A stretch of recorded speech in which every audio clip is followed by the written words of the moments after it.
Camisa 10 é o craque, o gênio, o cerebral. É aquele por quem os companheiros esperam que ele vá decidir o jogo com um lance. É por ele que as multidões lotam estádios para o ver desfilar sua elegância, sua técnica, sua habilidade. Camisa 10 não é só uma posição, é mais do que isso. Mas afinal, por que o camisa 10 ou o camisa 10 clássico tem essa capacidade de causar tanto furor, tanto frenesi, essa eterna espera por um São Sebastião que nunca vem? Bem, é o que eu vou tentar te explicar aqui nesse vídeo.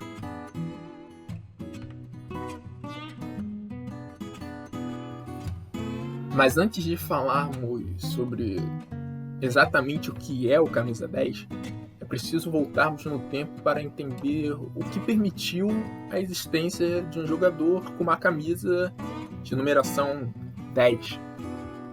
Preciso voltar mais exatamente para 30 de março de 1924, quando o Fall River United jogou contra o St. Louis Vesper Buick durante a National Challenge Cup dos Estados Unidos. Essa foi a primeira vez, ou pelo menos a primeira ocorrência documentada, de jogadores usando numerações na camisa. Já a primeira ocorrência de jogadores usando camisas numeradas no partido oficial de futebol na Europa foi em 25 de agosto de 1928, quando o Sheffield Wednesday jogou contra o Arsenal, de Herbert Chapman, pela primeira divisão do campeonato inglês. E o Chelsea, no mesmo dia, enfrentou o Swansea Town, em Stamford Bridge, pela segunda divisão do campeonato inglês. A novidade foi muito bem recebida pelos torcedores, que poderiam finalmente reconhecer melhor os jogadores em campo. Mas mesmo assim, demораria um tempinho a mais para que essa novidade pegasse de vez no futebol. No Brasil, por exemplo, só em 1947 passou a ser mais comum o uso de numerações nas camisas. No Brasil, inclusive, foi sediada a primeira Copa do Mundo com a obrigatoriedade de numeração nas camisas. Em 1950, Danilo Alvim, craque do Vasco do Expresso da Vitória, foi o nosso camisa 10. Mas a camisa 10 ainda não era menina dos olhos dos fãs de futebol e nem possuía todo esse misticismo. Não até Edson Arantes do Nascimento na Copa de 70. Segundo atacante de velocidade e explosão física no início da carreira, Pelé ganhou a camisa 10 da seleção por pura coincidência na Copa de 58. No Mundial de 70, já mais experiente, 30 anos já era uma idade bem avançada para aquela época. Tendo que compensar a vontade de atacar de seus companheiros de ataque e guardar energia para aguentar jogos ao meio-dia com 40 graus de temperatura, Pelé passou a explodir menos e a cadenciar, distribuir mais o jogo e a voltar mais ao meio de campo para armar o time. O Mundial do México, o primeiro a ser mundialmente televisado, chegando a ser transmitido a cores em alguns países, fez com que os gols, as assistências e os quase gols geniais de Pelé e seus asseclas fossem globalmente reprisados, fazendo com que a mística do joga bonito e da camisa 10 nascesse, ou se difundisse de vez. A camisa 10 então passou a ser um símbolo do melhor jogador, do mais talentoso ou habilidoso, para aquele que poderia se esperar um lance diferente. A 10 deixou de ser apenas um número referente à posição e passou a ser um ícone, um símbolo. E desde então, centenas de craques ao redor do mundo honraram e adicionaram mais mística a esse número, criando uma espécie de entidade que muitos fãs de futebol buscam até hoje, o tal camisa 10 clássico. Tá, você me pergunta, mas aonde exatamente atuava esse tal camisa 10 clássico? Bem, é difícil de dizer porque, se formos pensar, esse camisa 10 clássico nunca existiu. Bem, pelo menos para uma definição geral. Confuso? Calma que eu vou explicar. Como eu disse antes, inúmeros jogadores vestiram a camisa 10, e muitos possuíam características e funções tão diferentes uns dos outros que fica extremamente complicado às vezes traçar paralelos ou criar definições exatas, mesmo para jogadores que foram contemporâneos ou da mesma nacionalidade. Quer ver só? Vamos tomar como exemplo o nosso amado e querido Brasil. Se você perguntar para a maioria dos fãs de futebol o que é um camisa 10 clássico, Boa parte deles irá responder que é um jogador que arma um jogo, lança, passa, faz muitos gols e dá assistência. Um super-homem, basicamente. Outros que é um jogador mais preocupado em armar o jogo, dar passes e que não entra muito na área. Tudo muito bonito, tudo muito legal, exceto que quase nenhum dos brasileiros se encaixa nessas duas definições. De fato, eles historicamente pouco participavam da armação e criação das jogadas. O 10 clássico brasileiro é o chamado ponta de lança, uma espécie de meia atacante, responsável por finalizar as jogadas municiando o atacante mais fixo ou finalizando por si próprio. Era o segundo atacante do 4-2-4, que foi recuado para o meio na mudança para o 4-3-3 na virada da década de 60 e 70.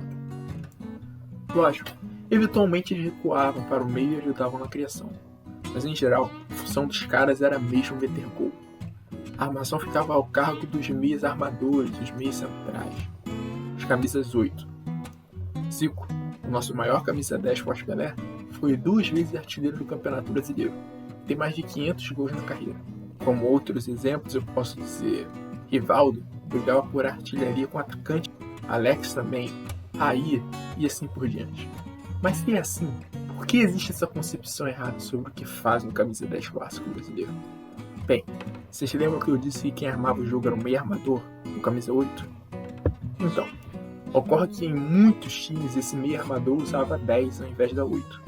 Casos de Ademir da Guia no Palmeiras, Rivelino no Corinthians e Gerson no São Paulo.